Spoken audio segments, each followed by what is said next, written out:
श्री परमहंस महाराज जी के ये वचन हैं, करो इखलास सबसे एक जैसा, महतबा ने यह नुस्खा पढ़ाया। इखलास कहते हैं बर्ताव को, व्यवहार को, और महतबा कहते हैं चांद को। श्री परमहंस महाराज जी कहते हैं कि भाई हमने चांद से यह शिक्षा ग्रहण की कि सबके साथ व्यवहार जो है, बर्ताव जो है, समभाव से करना चाहिए। जैसे चांद समभाव से सबको शीतलता और ठंडकता देता है, इसी प्रकार ए जिज्ञासु, तू भी अपनी वाणी से, अपने व्यवहार से सबके साथ एक जैसा बर्ताव कर। एक बहुत सुंदर प्रार्थना है। कहते हैं कि ऐ मेरे सतगुरु, जिंदगी बख्शी है तो जीने का सलीका भी बख्श। जुबान बख्शी है ऐ मेरे मालिक, तो सच्चे अल्फाज भी बख्श। सभी के अंदर तेरी ज्योत दिखे, ऐसी तू मुझे नजर भी बख्श। और आगे कहते हैं कि किसी का दिल न दुखे मेरी वजह से, ऐसा एहसास भी तू मुझे बख्श दे। आपके चरण कमलों में मेरा मन लगा रहे, ऐसा ध्यान भी तू मुझे बख्श दे। और भी कहा गया कि रिश्ते जो बनाए मेरे मालिक, उनमें अटूट प्यार तू भर दे। जिम्मेदारियां बख्शी हैं ऐ मेरे दातार, तो उनको निभाने की समझ भी बख्श दे। बुद्धि बख्शी है मेरे दाता, तो विवेक भी बख्श। जो कुछ है सो तेरा ही तो है, ऐसी समझ भी तू मुझे बख्श दे। कितनी सुंदर प्रार्थना है। कहते हैं कि ऐ प्रभु, तूने इतना सुंदर जीवन दिया है, तो उसे जीने का सलीका भी बख्श। हमने देखा संसार में कि इंसान जीवन तो मिल गया, लेकिन जीने का सलीका अभी तक नहीं आया। और कहते हैं ना, जब तक इंसान जीने का सलीका नहीं सीखता, तब तक वह जीवन को भी कोसता रहता है कि भगवान कैसा जीवन दिया, क्यों तूने दुनिया बनाई। ये लिखने वाले भी आखिर किस लिए लिखा कि क्या तेरे मन में आई, काहे को दुनिया बनाई। तो कहीं ना कहीं जब भगवान के प्रति शिकायत निकलती है, तो ऐसा लगता है कि जीवन में कहीं ना कहीं कोई दुख है। और शास्त्रों में लिखा है कि भगवान ने तो जीवन आनंद स्वरूप बनाया है, केवल हमने उसे अपने व्यवहार से, अपने बर्ताव से ही उस जीवन को दुख रूप बना लिया।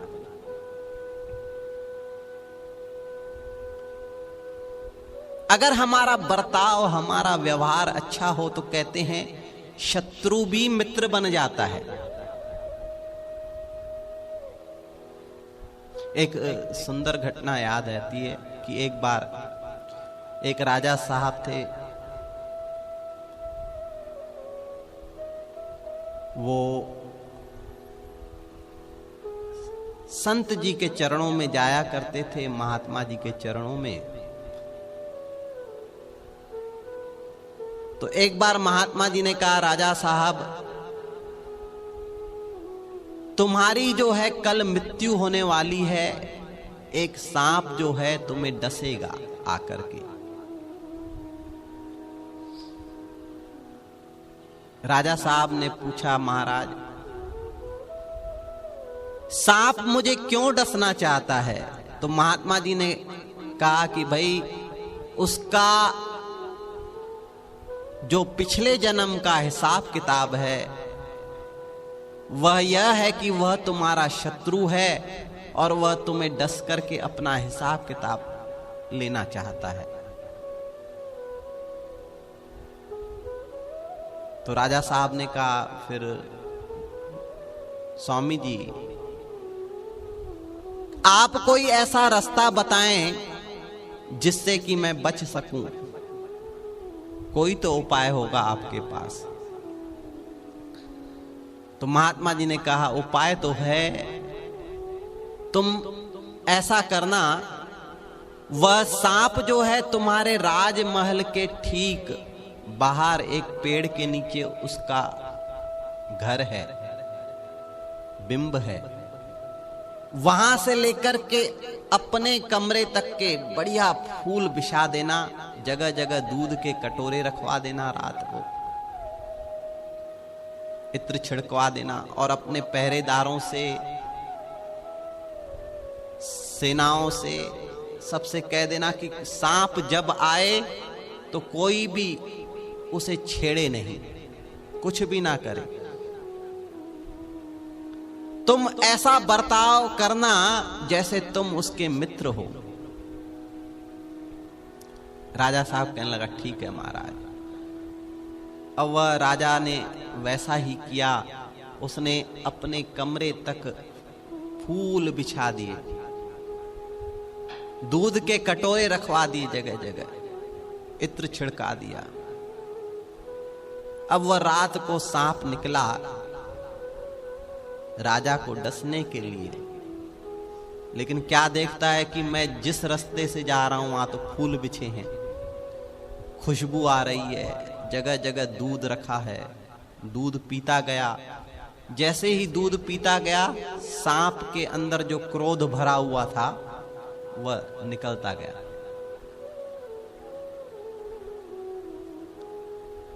क्रोध निकलता गया और मन में जो बदले की भावना थी वह हट करके सोचने लगा कि जिसने मेरे लिए ऐसी व्यवस्था की है, अब मैं उसे कैसे डसूं, कैसे मारूं? यह मेरा दुश्मन तो नहीं, मित्र है। चलता गया, देखा पहरेदार भी कुछ नहीं कर रहे, वजीर सब खड़े हैं, शस्त्र सबके हाथ में है, चाहे तो मार सकते हैं लेकिन कुछ नहीं कर रहे। उस सांप की वहां तक पहुंचते पहुंचते वृत्ति पूरी बदल गई, स्वभाव पूरा बदल गया, विचार पूरे बदल गए। जब शयन कक्ष में पहुंचा राजा के, तो राजा तो इंतजार कर रहा था। सांप आया, कहने लगा, राजा तूने मेरे लिए ऐसी व्यवस्था की है कि मेरे बदले की भावना ही बदल गई, स्वभाव ही बदल गया तेरे बर्ताव से, तेरे व्यवहार से। सो इसलिए अब मैं तुझे मारूंगा नहीं, लेकिन मैं तुझे मित्र की वजह से अब भेंट देना चाहता हूं, क्योंकि अब दुश्मनी समाप्त हुई, अब मैं मित्र बन गया तुम्हारा। सो उसने अनमोल मणि जो है, सांप के कहते हैं मस्तिष्क पे मणि रहती है, बड़ी कीमती, वो कहने लगा कि ये मेरी तुच्छ भेंट है, छोटी सी भेंट है, इसे तुम रख लो। तो सज्जनों, कथा से ये हमें कितनी सुंदर शिक्षा मिलती है कि हमारे व्यवहार से, हमारे बर्ताव से दुश्मन भी मित्र बन सकता है। इसलिए श्री परमहंस महाराज जी ने फरमाया, करो इखलाक सबसे एक जैसा, महतबा ने यह नुक्सा पढ़ाया कि ऐसा बर्ताव करो कि दुश्मन भी मित्र बन जाए, ऐसा व्यवहार हो हमारे जीवन का।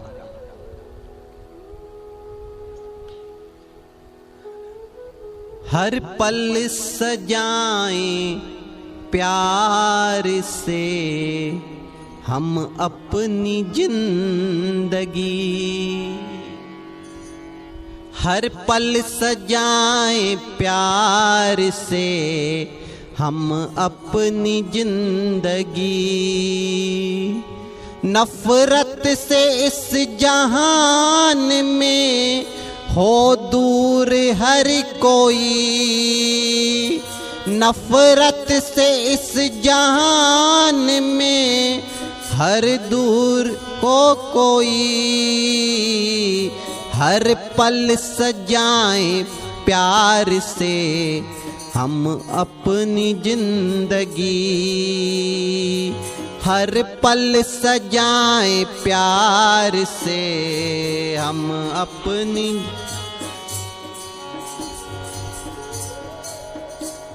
नहीं आपके सिवा यहाँ कोई प्यार बांटता, नहीं आपके सिवा यहाँ कोई प्यार बांटता। इंसान तो इंसान के अवगुण ही झांकता, इंसान तो इंसान के अवगुण ही झांकता। सबके गुणों को देखना आदत बने मेरी, सबके गुणों को देखना आदत बने मेरी। हर पल सजाएं प्यार से हम अपनी जिंदगी, हर पल सजाएं प्यार से हम अपनी जिंदगी। तो ऐसा बर्ताव हो, हमारा जीवन प्यार से भरा हो। कहते सबको समभाव से देखो। लेकिन हम कभी कभी हमारे साथ ऐसा होता है कि हमें और कोई मिलता है तो ऐसा लगता है कि हम ऊंचे हैं या नीचा है। कोई ऊंचा नहीं, कोई नीचा नहीं, सबके अंदर वो एक ही रूप है। चाहे कोई किसी को भी मानता हो, किसी भी गुरु को माने, किसी भी देवी को माने, देवता को माने, है वही एक। लेकिन बस फर्क ये है कि हर किसी की यात्रा अलग अलग है। तो यात्रा जो अलग अलग है, लेकिन हम इसका मतलब यह नहीं कि उसमें कोई भेद है। जब हम अपने दृष्टि से भेद मिटाते हैं तो भगवान कहते हैं कि अब तू मुझे पाने के काबिल बन गया। एक बार अकबर बादशाह बिरबल के साथ जा रहे थे तो रास्ते में बिरबल ने देखा कि तुलसी का पेड़ है, सो झुककर नमस्कार किया। बिरबल को बड़ी हंसी, अकबर बादशाह को बड़ी हंसी आई। कहने लगे पता नहीं ये क्या करते रहते हैं हिंदू, बस जहां देखा कोई पेड़ प्रणाम कर दिया, पत्थर देखा प्रणाम कर दिया। वैसे अकबर ने सर्वधर्म का एक मान्य का एक पंथ चलाया था कि सब धर्म एक ही हैं। उस विचार अच्छे थे अकबर के, लेकिन उसे बड़ी हंसी आई। तो बिरबल आया, बादशाह को हंसते देखकर बादशाह ने भी पूछा कि बिरबल ये तुम क्या कर रहे थे और तुम ये हिंदू करते क्या हो, जहां देखते हो वहां बस सर झुका देते हो। पत्थर देखा, पेड़ देखा। तो बिरबल ने कहा महाराज ऐसी बात नहीं है, ये तुलसी माता है, भगवान विष्णु को यह बड़ी प्रिय है, इसलिए हम इसे माता कहते हैं। तो अकबर बादशाह उस दिन मजाक के मूड में थे तो उन्होंने हंसी उड़ाई कि बस किसी को भी तुम माता कहते हो। अब यह बात बिरबल को अच्छी नहीं लगी। राज दरबार में तो कहते हैं अकबर बादशाह की सर्वधर्म सामान्य है, अब चल पड़े आगे। तो बिरबल ने सोच लिया कि इसका उत्तर तो देना पड़ेगा। सो एक जगह चलते चलते उन्होंने, बिरबल ने देखा कि एक पेड़ है जिसे कौच कहते हैं। अब गया बिरबल और उस पेड़ को नमस्कार किया, उसकी पत्तियों को अभिनय किया, तोड़ी नहीं, अभिनय किया कि तोड़ करके उसने पूरे शरीर पर मला और वापस आ गया। अकबर बादशाह फिर हंसी आने लगी। पहले तो पेड़ को नमस्कार कर रहा था, अब यहां तो रगड़े जा रहा है इसको, पत्तियों को। तो बिरबल ने कहा, अकबर बादशाह जैसे वो हमारी माता थी तुलसी माता, ये पेड़ जो है हमारे पिताजी हैं। तो अकबर ने पूछा, फिर तुम इसे प्रणाम करके रगड़ क्यों रहे थे? तो बिरबल ने कहा, महाराज माता को तो हम प्रणाम करते हैं, पर पिता को हम प्रणाम करके गले से लगाते हैं। अकबर बादशाह ने सोचा कि यह चल करके राज दरबार में सबसे कहे ना, बदनाम न करे, इसलिए चलो हम भी थोड़ा अभिनय कर लेते हैं। अब गया अकबर बादशाह, पत्तियां तोड़ी और अपने शरीर पर रगड़ा, तो अब होने लगी खुजली। वो कौच लगाओ तो खुजली होती है, खुजली का पेड़ अब खुजलाने लगा, बड़ा परेशान। तो बिरबल ने हंसी में कहा, बादशाह साहब क्या हुआ? बोले, ये बहुत खुजली हो रही है। तो बिरबल ने कहा, बादशाह साहब आपने हमारी मां की मजाक उड़ाई, तो पिताजी इसलिए आपको काट रहे हैं। तो भाई देखा जाए तो सर्वधर्म सामान्य है। हम बर्ताव ऐसा करें कि सब सामान्य ही है। हम अपनी निष्ठा छोड़े नहीं और दूसरे को छेड़े नहीं। इसलिए कहते कि हम अपने से जुड़े रहें, दूसरे को छोड़ें।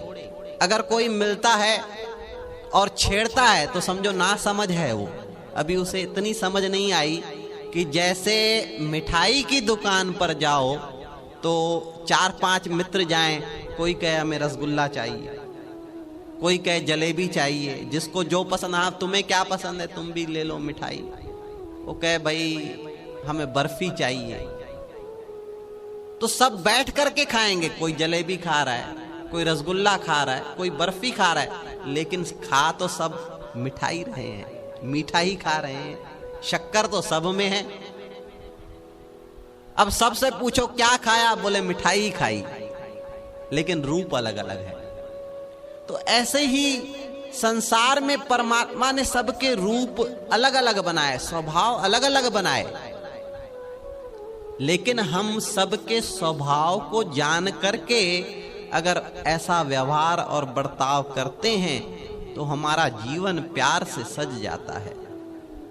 इसलिए कहा गया, तेरा ही रूप देखे हर इंसान में प्रभु, तेरा ही रूप देखे हर इंसान में प्रभु, दिल में मोहब्बतों का हो तूफान है प्रभु, दिल में मोहब्बतों का हो तूफान है प्रभु, बच्चे हैं आपके तो फितरत भी आपसी, बच्चे हैं आपके तो फितरत भी आपसी, हर पल सजाए प्यार से हम अपनी जिंदगी, हर पल सजाए प्यार से हम अपनी जिंदगी। हम अपनी जीवन को हर पल प्यार से सजाएं, क्योंकि जीवन फिर नहीं मिलेगा। अगर प्यार होगा, प्रेम होगा तो सब काम आसान हो जाते हैं। तो श्री परमहंस महाराज जी कहते हैं कि हम अपने बर्ताव को, व्यवहार को ऐसा बनाएं कि दुश्मन भी मित्र बन जाए, पर हमारा व्यवहार, बर्ताव ऐसा हो जाता है कि भाई भी दुश्मन हो जाता है। ये व्यवहार हमारा बर्ताव, अपने भी पराए, तो ऐसा व्यवहार न बनाएं कि अपने भी पराए हो जाएं, ऐसा व्यवहार बनाएं कि पराए भी अपने हो जाएं। तो जीवन इसका नाम है। इसी को कहते हैं कि श्री परमहंस महाराज जी कि हमने जो शिक्षाएं ली, इन शिक्षाओं से ही हम अपने ध्येय पर पहुंचे, मंजिल पर पहुंचे। तो सज्जनों, जिसका बर्ताव, जिसका व्यवहार ठीक नहीं होगा, तो आप समझ सकते हो कि उसे परमात्मा मिल जाएगा। चल तो पड़े हैं परमात्मा को पाने, किसे पाने चल पड़े? परमात्मा को पाने। पर महाराज अगर एक बात यह समझे कि अगर हमारा बर्ताव, व्यवहार ठीक ना हो तो परमात्मा तो मिल ही नहीं सकता ना। तो इसलिए कहते हैं कि शिक्षाएं इसलिए लेनी है, व्यवहार इसलिए ठीक करना है, बर्ताव इसलिए ठीक करना है कि हमारा हृदय सबके प्रति शुद्ध भाव से, प्रेम भाव से भर जाए। बोलो जयकारा।